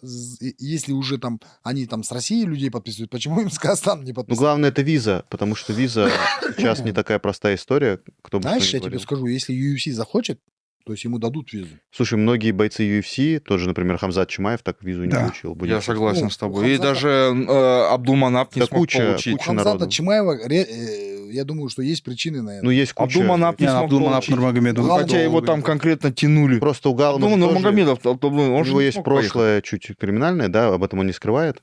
Как он, да, Ильдар Сидел? Худайбергенов Нет, тоже в разных Да, и ситуации. получил. в Америку Ситуации ездил. бывают Да. разные. Как он Да? получил, надо Да. спросить у него. Ситуации бывают разные. Я к тому, что просто это все думают, что типа визу вот так вот взял, получил, нет. Не, ну я к чему говорю, что это же какой-то определенный шаг, и я думаю, что многие там, как сказать, в любом случае, когда визу выдают, когда это на спорт, когда такая крутейшая организация мира там отправляет какой-то определенный запрос, в любом случае, там, если это у этого парня никаких политических, там, религиозных, там, еще каких-то определенных убеждений нет, он не сильно там угроза для Казахстана, для... Просто были прецеденты, там тот же Тайсумов, типа были прям прецеденты, Я помню, бойцы UFC. Слушай, а прикинь, если Галам ТТ привезет Power Slap в Казахстан, и его в Казахстане проведут. Кстати, знаешь, о чем мы говорили в Москве? Как раз-таки Амиран рассказывал, что родоначальником Power Slap Да, он кстати, является... Он же продал же Дэйну Уайту эту шоу, по-моему, нет? Продал. Нет? Ему предложили 200 с чем-то, вот там на подкасте рассказывал, 200 с чем-то миллионов, тысяч долларов, и отправили контракт. И он что-то там туда-сюда, и они сами сделали это. Да, это он придумал, кстати. Представляешь? Ну, это Сарычев придумал, все-таки, наверное, не... Ну, реализовал, да, Да. Сардаров? Да. Просто, да, он так все, скажем, он все любит говорить, что он Так, все придумал. джентльмены. Давайте про нокаут расскажем, и дальше Да. мы пойдем. Почему? Го. Потому что нас ждут два таких крутейших карда впереди. Ну, один точно. Муратбек Брандао. Вот, Я спрашивал как раз как по Дидара твоему мнение. мнению? Не, по твоему мнению, как? Я вам скажу так. Сейчас все говорят, что там кость глазницы, Ну, это хардкор официальный. нос или что-то такое. То, что и поэтому он вот так вот театрально упал. Но если б я вот лично то, что я вижу, вот это было падение не от того, что ему было больно. Это было падение как будто бы от нокаута. Он когда падал, он не вот так вот, там раз там упал, там начал держаться. То есть, если тебе больно, и ты падаешь из-за этого, ты и падаешь так. Здесь же была такая тема, как будто... Да, короче, где мои вещи, где мои деньги, я пошел домой. Вот так он упал театрально, как будто бы получил удар и падает в нокаут. Не потому, что получил травму, и ему было больно. Я думаю, он это делал, потому что посчитал то, что я по-любому уже проигрываю. Деньги я получил. Я лучше сохраню хотя бы чуть здоровья. Это терминатор, его хер пройдешь. Он меня убьет. Брандау не тот парень, который... Но тогда я не знаю, что... Потому что, ну, ребят, ну там что, хорошо? Ладно, мы поняли. Ты говоришь, что это был нокаут, так же? Я говорю, что это не был нокаут. И не было никакой травмы. Да? Я думаю, что не было. Я Просто думаю, психологическая сдача, да? я думаю, просто Брандау сдался. Все, Просто сдался. все принял. Дидар, что ты Ну, скажешь? я, кстати, отчасти согласен, как будто Брандау не хотел находиться вот в это время, в этом Только мало месте. кто хотел бы в это время, в этом месте в октагоне находиться. Да, и как будто вот он пропустил удар, да, он был жесткий, он такой реально как будто под конец понял, блин, ну, не захотел как будто продолжать, по моему мнению. Я в домике, да? Да, все, типа, Рахмет. Да, я, в принципе, тоже Сулу поддержу. Мне кажется, тоже Брандау человек, который пробитый уже давно. Уже действительно у него держака такого нету. Михаил, я не ты серьезно сказал, я поддержу Сулу? Да не, я, Подожди. кстати, это говорю. Подожди. Часто говорит он? Да, я часто Да я говорю. шучу, дружище. Вот 37 лет, и Амуратбек реально, у него удары прям тяжелые, особенно Когда по в запой уходил, он постоянно говорил, давай я пойду поддержу Сулу. Я говорю, не. волосы. Волосы. Гарас меня поддерживал. Да. Вот, живем. поэтому, да, как будто бы... То есть это действительно выглядело как не такое. Плюс еще вот мне что не понравилось, формулировка хардкора. Просто изначально нас не пускали, я чуть-чуть залез, типа, к нему в раздевалку, и там врачи были у Брандау. Я же был на турнире. Там были врачи, они все таки типа, охрану вызвали, короче, нас выгнали оттуда. Я чуть-чуть успел маленький, там, он капельницу его подключили, не знаю, что-то откачивали. Но потом они написали, они сказали такие, у него, типа, орбитальная кость сломана, а потом официальный релиз был, и написано «подозрение на».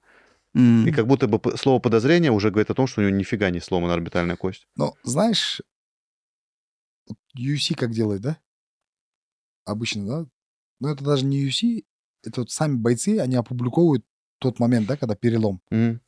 И сразу UFC это подхватывает, и уже он везде там постится. А здесь были фотки такие? нет? Нет, там типа, знаешь, как там фото... Скорее всего, если бы сломалось, Мгм. скорее всего, был бы там снимок черепа и Да. Ну, пруф, короче. А они да. выложили, раздробленная знаешь, орбитальная кость. рентген, но там просто типа 30 фотографий разных проекций черепа, но там вообще нигде не видно. что Мне сломано. кажется, два сценария может быть. Может быть, первый сценарий, это как Сула говорит, но при этом, при всем, скорее всего, Брандау знал, что ему надо упасть, и он упал. Тогда, Второй- тогда подкупленный, да? Если Ну, он типа- знал. Типа вот, знаешь, как бы, типа вот так, да? А второй момент, я больше склоняюсь к тому, что реально просто ему больно стало. Но вот Почему? он падал, брат, ну Такое так, как бывает. будто больно. Нет, такое вот, я как раз-таки, я не знаю, Сула, как ты увидел, но я увидел так, вот такое бывает. Вот так ты идешь, куда-то ударяешься, допустим, да, и дальше идешь, а потом, вот так бывает, да? Вот, а он так не делал. Он так сделал. Нет, брат, Покажи он не видео. сделал так. Видео открой. Он не сделал так, брат. Он схватился за... Нет, нифига он не схватился. Он и вот так Нет, вот. ты чё, он упал. за лицо Нет, нифига схватился? подобного, брат. Сейчас Хорошо, мне кажется, Курстин Сейчас сказал. увидишь. Что ты? У меня же есть. Я вот Я смотри, хотя записывал. Пока ребята, да, ищут видео, я хотел еще сказать, что я вообще не верю, типа, версию, что Брандау дали деньги, типа, чтобы он упал. Ну да, такое, это сомнительно, очень-очень. Я к чему говорю? Я не за эту версию, я говорю, я констатирую. Извини, пожалуйста, закон Мерфи, да? Величина, которая не требует никаких доказательств, в конце концов оказывается ложной. Вот.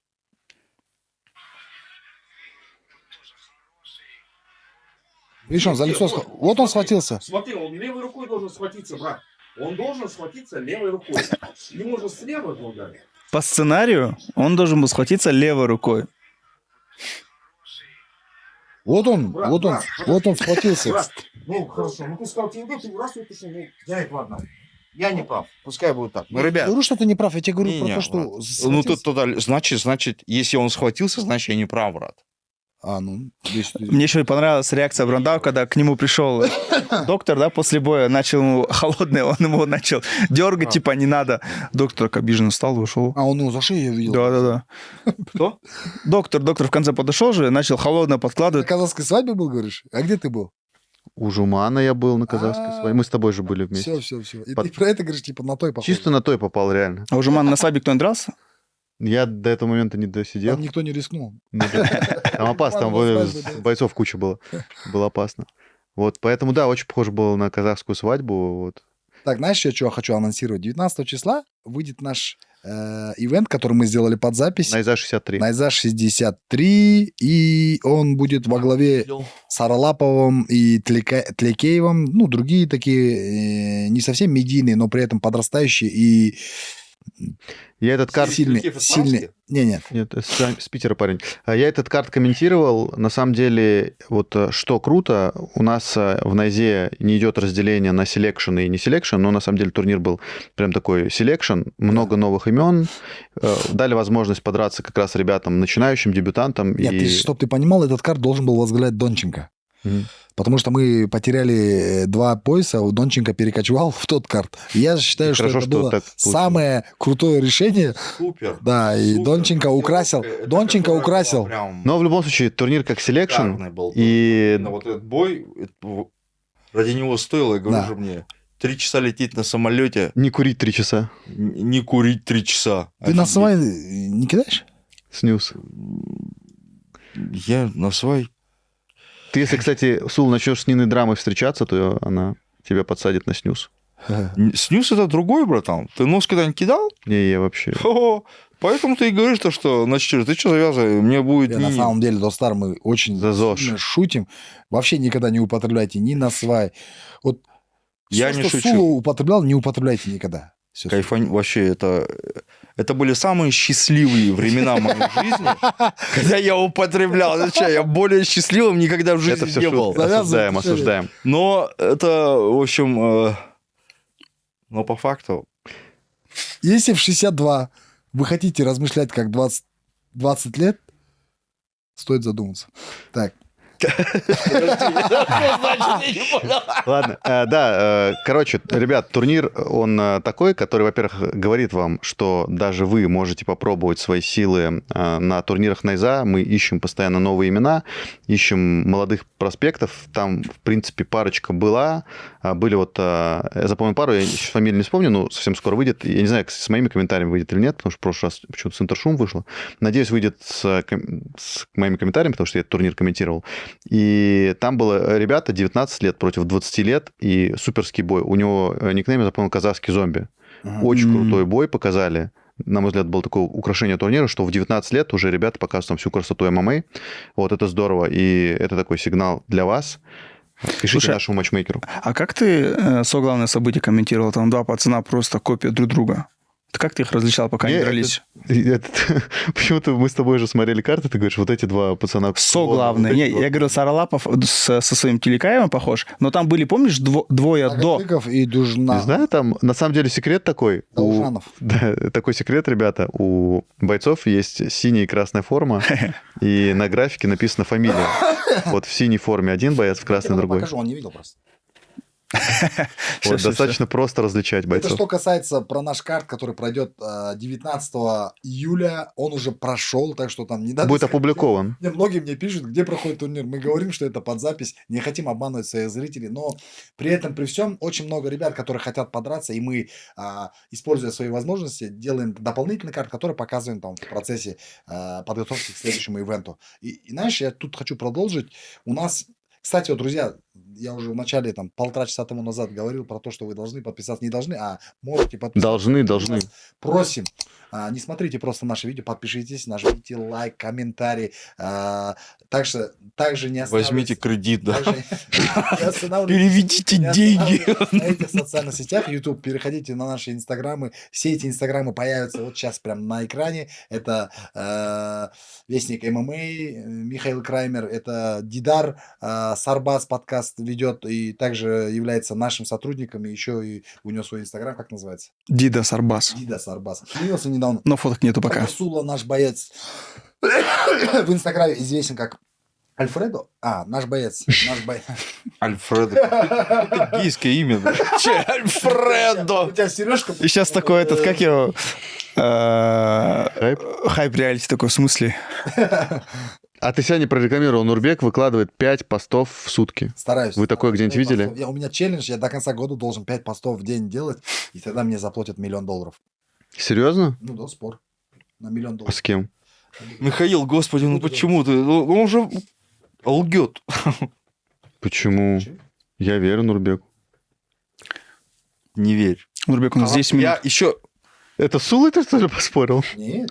Потому что Я же тебе тогда сильно больше говорил, Харабала, не верь, Харабала, я тебе говорил тогда. А что не верить? Я кого-то обманывал, что ли, в жизни? Даже если Скажи мне, меч нужен будет... Нет, скажи, кого-то я обманывал, что ли? Даже если один раз в жизни нужно воспользоваться оружием, оно должно быть всегда при тебе. Да? Да. Все, хорошо. Такая отсылка к Ты просто... Сёгуну. Сёгуну, да? К Сёгуну. Ты мысль не закончил, потому что ты сказал, подписывайся на все наши соцсети и на Найзу, потому что... Потому что... Нельзя быть на свете красивой такой. Нет, на самом деле... Говорил, 62 года, это... ну, ладно. Не, ну, А, кстати, прикольно, что у нас был 62-й турнир, и ему 62 года. Юбилейный. а, кстати, новый 64-й турнир где будет? Через 2 года. Нет, я имею в виду, Вахтал там же Да, будет? Вахтал. Там же, в Риксосе? На Риксосе. Слушай, а может, ты в этот раз не в этом Вотерсе? Риксосе? Да. Давай Серьезно? обратимся к этот... Давай, зачем обращаться? Ты за $1 000 000 Ладно. споришь нереальные челленджи. Это в декабре будет. Если когда вот поймаю $1 000 000, тогда тебе сразу...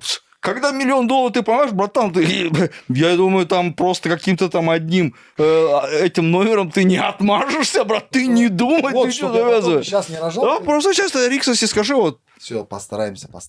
ну, Ты в Риксосе и тархамдуль. так же будешь, брат.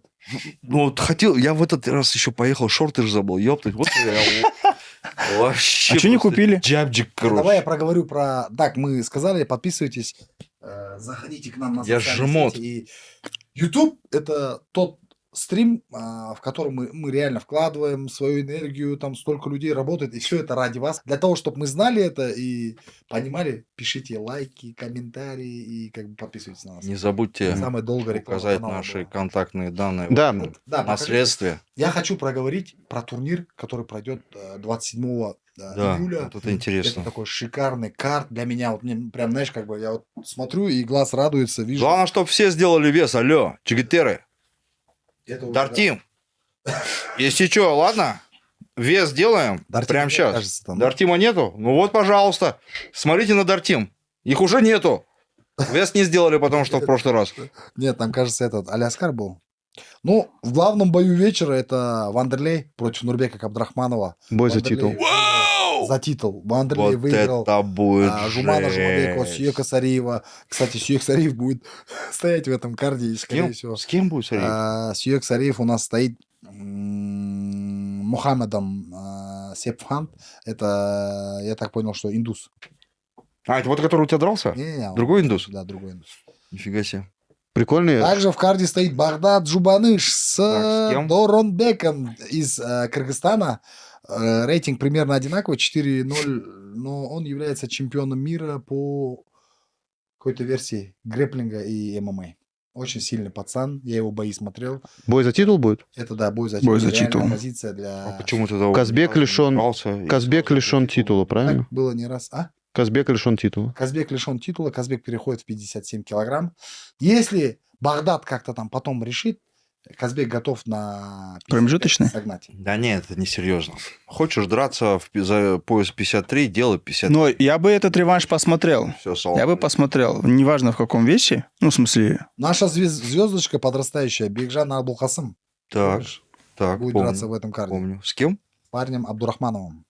Кстати, на 2 боя больше дрался его соперник, чем Бекжан Абулхасым. Это тоже 53, да? Иляман Шертаев 53, Да, да. Бекжан 53. А я бы, кстати, бы... подерется С кем? Сейчас я с быстро... Гомесом. Гомес это который нокаутировал Сабиту Жусупова. Я хотел в каком сказать, что весе? прикольнее было бы все-таки сделать Бекжана и Багдата. Мне кажется, что Бекжан заслужил бой за титул. Не, ну, Да, знаешь, вот я про это говорю. Почему Не-не-не. тот чувак... Слушай, один бой все провел. 2 боя он провел. 2 боя. Не, ну, ребята, ну, вы посмотрите на Абулкасыма, это подрастающий, как говорится, организм. Ему еще надо, чтобы прийти на уровень баги, ему немного осталось, но при этом еще надо попотеть. Пару лет? Не пару лет, год максимум.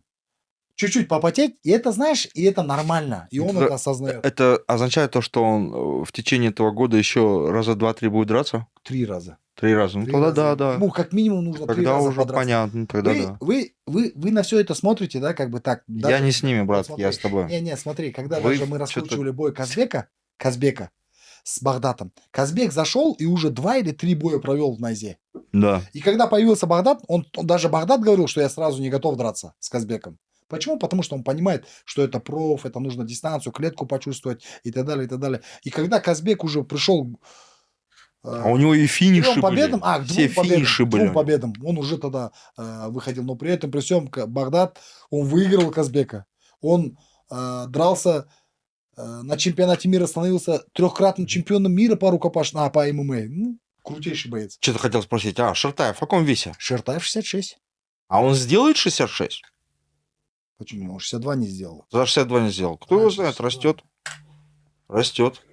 Не первый раз, не один раз он. Ты обратись к Шертаеву. Сука. Мы это вырежем. Так, Шартаев, Бауром, не первый раз ты так вот косячил с весом. За чемпионский пояс пришлось вместо тебя этому танку выходить. Халета-то. Не, они с танком должны были драться между собой. Потом Кореец должен был выйти. Кореец вышел за тебя. Цуёнг же, да, дрался? Да, там и еще один раз. В Кыргызстане, да? Он тоже там не сделал вес. Не поехал с нами в не Кыргызстан. смог. Короче, Это прям... знаешь, я тебе скажу. Я был очень расстроен вообще над Шертаевым. И он очень немного писал, но нужно отдать ему должное. Он неугомонный. И, знаешь, он прям до конца топил, чтобы подраться. И когда он вышел с Ризой, а Риза это на минутку... Чарльз Оливейра тренер. Чарльза Оливейры, по-моему, в борьбе, очень сильный боец, которого 10-0, кажется, был, да, или 10-2, что-то такое в рейтинге. И Шертаев переборол его. По борьбе переборол борца сильнейшего с Ирана, да, то есть это иранский бразилец на сегодняшний день. Это все потому, что я жестко его захейтил. После этого я к Шертаеву начал относиться по-другому. Он мне сейчас, знаешь, как бы хочу его видеть, он интересный. И тем более, если он тренируется, я думаю, что у него еще все впереди. Если Шартаева не хейтить, если его не вот так не этовать, он на зло не выигрывает. Офигенно, когда он на зло выигрывает. Это хейт, тебе никто ничего не говорит. Че, Багдат Жубаныш, Дарамбек из Кыргызстана, Вандерлей с Нурбеком Офигеть, давайте вот про это поговорим. Илеман с Гомесом. Гомес, соперник Илемана. Гомес, он в 2019 или 2020 году нокаутировал Сабита на GFC. Я видел этот бой. Руслан Сариев против Мухаммада. Бигжан Абылкасым против Зафара. Мы выведем графику, да, какую-то на экран? Йоу. Так, хороший красавчик. Кто? Тыныштык. Ну, да. Ты же это Яркынкыш, да? Да, Тыныштык, который чуть ли не выиграл Макаева. Да. Чемпионате мира. Короче, интересный подкаст получился, по моему мнению. Мы очень много говорим. У меня следующая встреча. Всем вам большое-большое Ты здесь, спасибо. да? Я сейчас на интервью пойду. Ну, в смысле, там, на встречу. Еще раз, друзья, подписываемся на наши социальные сети, особенно этот YouTube-канал. Пишем комментарии, нажимаем лайк или дизлайк. Не будем говорить, пишите только хорошее, пишите как хотите, что думаете. И давайте реально поговорим. Задавайте вопросы о следующем карте, о прошедшем карте. Если есть какие-то вопросы, что касается там сегодняшней темы, пишите, мы постараемся в следующем подкасте обязательно это озвучить и проговорить, потому что мы следим за вашими комментариями. Да, ну и не забывайте о том, что мы, кроме этого шоу, ведем еще разные другие. Есть и Карабала шоу, есть и ПХЗ, так что если есть какие-то у вас, например, наметки на гостей, тоже пишите их в комментариях. Мы все комментарии всегда читаем, лайкаем, на них отвечаем. Будем рады вас видеть через неделю, потому что у нас обычно этот подкаст еженедельный. Всем спасибо, всем пока. Всем пока. Аривидерчи.